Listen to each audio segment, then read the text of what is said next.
आज बनवली आहे मस्त अशी सुकी भाजी फ्लावरची वटाणे घालून। तर चला मग आपण कशी आहे रेसिपी बघूया। श्री शिवाय नमस्तुभ्य मैत्रिणींनो, मी आहे अंजली कुंभार। माझ्या यूट्यूब चॅनलमध्ये तुमचं सर्वांचं स्वागत करते। तर आज मी बनवणार आहे मस्त अशी फ्लावरची भाजी। त्यासाठी मी इथं घेतलेलं आहे फ्रेश असं फ्लावर, या पद्धतीने कट करून। एक मोठा कांदा कापून घेतलेला आहे, एक वाटीभर शेंगदाण्याचं कूट, गरजेनुसार तिखट, हे कांदा लसूण मसाला आहे आंबारीचा, एक वाटीभर वाटाणे, थोडीशी कोथिंबीर, 5-7 लसणाच्या कातळ्या ठेचून घेतलेल्या आहेत आणि कढीपत्त्याचे 4-5 पानं। तर आता आपण फोडणी देऊन घेऊ। तर इथे मी आता गॅसवर कढई ठेवलेली आहे।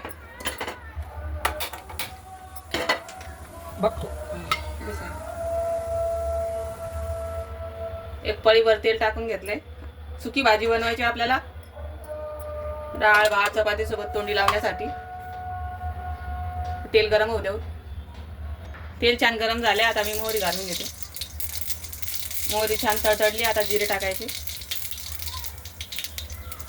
लसण ठेचून घेतलेला, लसण छान लाल कलर येईपर्यंत भाजून घ्यायचा। आता कांदा घालायचा, त्यासोबतच कढीपत्ता टाकला मी। कांदा छान सोनेरी कलर येईपर्यंत भाजून घ्यायचा। आपण ही भाजी डब्यासाठी बनवू शकतो। डाळ भात चपाती सोबत तोंडी लावायला छान मस्त होते सुकी भाजी या पद्धतीने केल्यावर। आता कांदा छान लाल कलर येईपर्यंत भाजून घेऊ। कांदा छान परतल्या गेलेला आहे। आता आपण याच्यामध्ये शेंगदाण्याचं कूट घालून 1 मिनिटभर शेंगदाण्याचं कूट परतून घेऊ।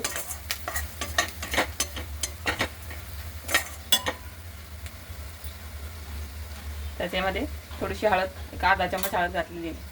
हळद छान परतून घेऊ। गरजेनुसार लाल तिखट, कांदा लसूण आंबारी मसाला आहे, त्याला पण छान परतून घेऊ।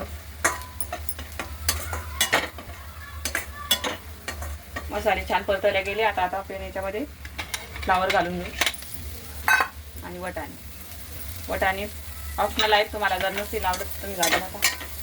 फ्लावर वटाण्याची भाजी बनवत आहे। आता हे छान मिक्स करून घेऊ। फ्लावर आणि वटाणे छान मसाल्यामध्ये मिक्स झालेले आहेत। आता आपण चवीपुरतं मीठ घालून घेऊ। मीठ टाकल्यावर पण छान परतून घ्यायचं। आपल्याला सुकी भाजी बनवायची, थोडंसं पाण्यात शिडका मारून झाकून ठेवू।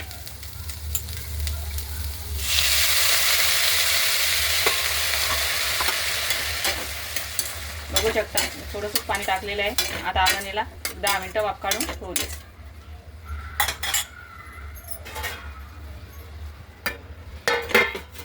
तर आता आपण एका बाउलमध्ये भाजी काढून घेऊ। मस्त मोकळी झालेली आहे छान भाजी सुकी, तुम्ही बघू शकता।